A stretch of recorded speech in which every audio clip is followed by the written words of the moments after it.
নমস্কার বন্ধুরা। তো আজকে মূল ভিডিও হচ্ছে আজ মুরগি চাষ করে আপনি কিভাবে নিজেকে স্ট্যান্ড করতে পারবেন, নিজে একটা ঠিকঠাক হাত খরচা পাবেন এবং কিভাবে আপনি মানে সমস্ত কিছু নিজের একটা, আপনি যদি স্টুডেন্ট হয়ে থাকেন বা আপনি যদি বেকার হয়ে থাকে, ঠিক আছে, তো আপনাকে বেশ হাজার মানে লাখ লাখ খরচা করতে হবে এমন যে মানসিকতা থাকে মুরগি চাষ করতে গেলে, সেরকম না।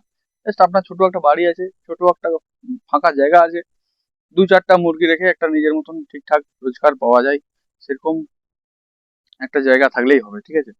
তো এবার মুরগি মানে জাতটা সব থেকে বড় ব্যাপারে, আপনি তো ব্রয়লার মুরগি চাষ করে তো সেই টাকা রোজগার করতে পারবেন না এই ওই দু চারটা মুরগিতে, বা আপনি হচ্ছে দেশি মুরগি চাষ করেও এই দু চারটা মুরগিতে রোজগার করতে পারবেন না। তো আজকে যে আমি যে মুরগিটা নিয়ে কথা বলবো সেটা হচ্ছে ব্ল্যাক স্কিন অ্যাসিলের মধ্যেই পড়ে, হাসিল প্রজাতির মুরগি, ব্ল্যাক স্কিন ফাইটার বলে পরিচিত, ঠিক আছে। তো বন্ধুরা, এটা একটা শিক্ষামূলক ভিডিও। এখানে আমরা না কোনো প্রাণীকে মারা পিটা কিছু করার উৎসাহিত করছি না, জাস্ট এটা একটা শিক্ষামূলক ভিডিও। পুরো ভিডিওটা সম্পূর্ণ দেখবেন। এখানে ভিডিওটা দেখলে আমি কনফার্ম আপনারও মন চাইবে যে এইরকম টাইপের মুরগি নিয়ে কাজ করা, ঠিক আছে। তো দেখুন, প্রথমত অ্যাসিল মুরগিতে যদি ঠিকঠাকভাবে মানে অ্যাসিল মুরগি চাষ করা যায়, তো তাহলে হচ্ছে কিন্তু একটা লাভবানের হওয়া যায়। যেটা আপনি একটা 1000 ব্রয়লার চাষ করলে 5-6 হাজার টাকা পাবেন, ঠিক আছে, প্রফিট পাওয়া যায়। সেখানে আপনি হ্যাসিল মুরগি চাষ করলে যে মাত্র 5 থেকে 6টা মুরগিতেই 5-6 হাজার টাকা পাবেন প্রফিট, ঠিক আছে। তো কথা হচ্ছে তাহলে আমরা ব্রয়লার মুরগিতে অনেক ঝামেলা, অনেক জায়গা লাগে, অনেক রকম চুক্তিভিত্তিক অনেক ব্যাপার থাকে। এখানে আপনি নিজেই মালিক, আপনার উপরে কোনো নেই, আপনি নিজেই এর সব কিছু, ঠিক আছে। তো আপনি যদি মার্কেটের কথা বলছেন যে আমি বিক্রি করব কিভাবে, বা আমি মার্কেট কিভাবে করব, বা আমি কিভাবে ভাবছেন বড় হলে আমি কোথায় দেবো, কাকে কি, তো এরকম চিন্তা ভাবনা থাকে। তো প্রথমত কথা, আপনি প্রথমে তো আপনার এলাকায় খোঁজ নিন, দিয়ে দেখবেন আপনি জানেনই না ম্যাক্সিমাম লোকেই এই মুরগির প্রতি ইন্টারেস্টেড, ঠিক আছে। কারণ এই মুরগির প্রথম কাজ হচ্ছে এরা হচ্ছে কালো চামড়া, এরা হচ্ছে হাই ফ্লেভার, উপরে খুব উপরে উড়তে পারে, এবং হচ্ছে এরা হচ্ছে কি বলবো মানে আপনার উম, খেলার মাঠের জন্য উপযোগ্য, খেলার মাঠের জন্য খুবই উপযোগ্য, খেলার মাঠে মানুষ পছন্দ করে এদেরকে খুব।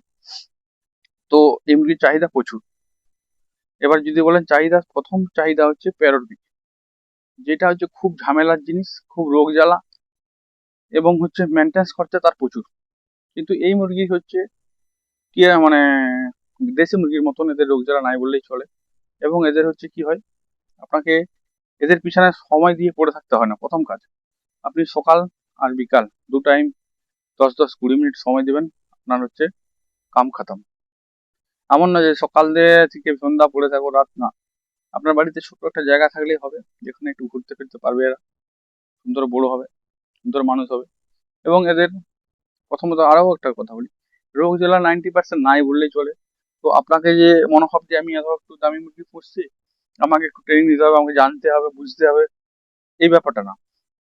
এদের হচ্ছে আপনি মানে জাস্ট নর্মালি একটু জানলেই হবে যে মুরগিটা নর্মাল নেই, একটু ঝুমাচ্ছে হয়তো, বা হাঁটছে না, ঠিকঠাক ছুটছে না, এই ব্যাপারগুলো যদি আপনি বুঝতে পারেন তাহলেই হবে।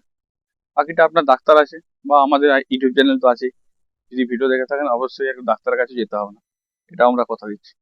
তো এই মুরগি চাষ করে কিন্তু মোটামুটি খুব ভালো একটা প্রফিট হয়। কারণ হচ্ছে এই মুরগি ডিম যে ডিম দেয়, সে ডিমটা প্রায় 10টা থেকে 11টা ডিম দেয়, এবং এরা বছরে 90 থেকে 100 খানা ডিম দেয়, যেটা অন্য মুরগি দেয় না হাসিলের, ঠিক আছে। এটা হচ্ছে প্লাস পয়েন্ট এদের। তো এবং হচ্ছে যে 10খানা ডিম দেয়, 10খানার মধ্যে 9 থেকে 10খানা, মানে 10খানার মধ্যে 9খানা অবধি আপনার ফার্টাইল ডিম হয়, মানে আবার 9খানায় বাচ্চা ওঠে, এরকমও ডিম মানে। এবার গরমকালে কখনো কখনো অসুবিধা হয়, সেটা আলাদা ব্যাপার। নাহলে কিন্তু 9খানায় বাচ্চা উঠে, সেরকম কিন্তু হাজার প্রমাণ আছে। বা যারা এই মুরগি চাষ করছে তাদেরকে জিজ্ঞেস করে নেবেন। কিন্তু আপনি যদি হাসিলে যান, প্যারট বিকে যান, তাহলে 10টা ডিমে 3টা বাচ্চা উঠে, 4টা বাচ্চা উঠে, ঠিক আছে। তো মুদ্রা কথায় সব সময় সব জিনিসটাই আপনি বেশি পাবেন, এবং তুলনামূলক দামও কম। আপনি লোকের কাছ থেকে যারা বেশি টাকায় দেয়, বেশি টাকায় বিক্রি করে, তাদের থেকে কম টাকায় আমি বিক্রি বাটা এবং আপনার খরচাও কম, সবকিছুটাই কম। ঠিক আছে, তো এই মুরগি নিয়ে যদি চাষ করেন প্রফিট তো অবশ্যই হবেন। আর প্রথমত কোয়ালিটি, মানে বাচ্চার কোয়ালিটি আগে বুঝতে হবে যে কোন বাচ্চা কি জিনিস। ঠিক আছে, কোয়ালিটি বুঝতে গেলে আমাদের মাইথিক হাসিল ফার্ম ইউটিউব চ্যানেলকে দেখতে হবে। একশো এক কোয়ালিটি যদি বুঝতে হয়, দেখতে হয়, আমাদের সাথে যোগাযোগ করতে হবে। বা আপনি যেখান থেকেই বাচ্চা নেন না কেন, কোয়ালিটি বুঝে, কোয়ালিটি দেখে আপনাকে কিন্তু বাচ্চা নিতে হবে। ঠিক আছে, এবার হচ্ছে বাচ্চার যে নেওয়ার পরে যে গাইডটা হয়, যারা যদি হাটে বাজারে আপনি কিনেন, তো কি হয়, পাইকাররা তো আপনাকে দিয়ে দিল বাচ্চা, তো তারপরে কিন্তু পাইকারকে আর খুঁজে পাবে না কি কোথার বাচ্চা, কার বাচ্চা, মানে আপনার হচ্ছে বিডার কি, মেল কেমন ছিল, ফিমেল কেমন ছিল, কিছুই দেখতে পাবেন না আপনি। আর আমাদের কাছে ফার্মে কি হয়, যে কোনো ফার্ম থেকে আপনি নেবেন, তার অ্যাডাল্ট, মেল, ফিমেল, আপনার তার বাচ্চা কেমন হয়েছে সব দেখতে পারেন। ঠিক আছে, এগুলো হচ্ছে প্লাস পয়েন্ট। এরপরে হচ্ছে বাকিটা হচ্ছে প্রপার ভ্যাকসিনেশন। একটা বাচ্চা যে নেবেন, সেই বাচ্চার প্রপার ভ্যাকসিনেশন আছে নাকি সেটা আপনাকে জানতে হবে। সেই বাচ্চার ভ্যাকসিনেশন টোটাল থাকলে আপনার রিস্ক 90% কম হয়।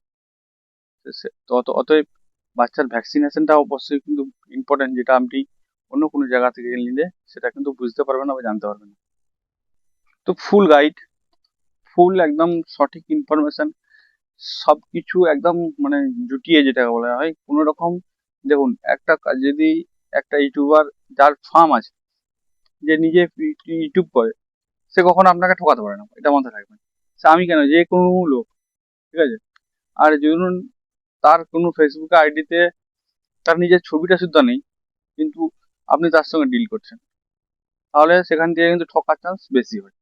তো অতএব আমরা ফার্মার, আমাদের কাছ থেকে, মানে আমরা চাষি বলতে পারি, ঠিক আছে, এমনি শুনে চাষিদের কাছ থেকে কখনো লস খাবেন না এবং কখনো ঠকবেন না, এটা কনফার্ম। কারণ চাষিরা কাউকে ঠকায় না, প্রথমত কথা, কারণ সে চাষ করেই বড় হয়েছে, সে লোককে চাষ করতেই বলবে। আমিও বলছি আপনাকে, তো আমাদের ফার্মে আসলে আপনারা যোগাযোগ করে সঠিকভাবে সঠিক গাইড নিয়ে আপনারা শুরু করতে পারেন। বা আমাদের নাম্বার স্ক্রিনে শো হচ্ছে, সেখান থেকেও আপনারা কল করতে পারেন। কল করলে যখন তখন কল করলে হবে না, কল করলে কিন্তু রাত্রি 9টার পর করবেন, 10টা পর্যন্ত আমি অ্যাভেলেবেল থাকি, 9টা থেকে 10টা। আর এমনি জাস্ট কোনো জিজ্ঞাসাবাদের জন্য হোয়াটসঅ্যাপ করতে পারেন আমাদের। হোয়াটসঅ্যাপ আমরা 24 ঘন্টা অ্যাভেলেবেল থাকি।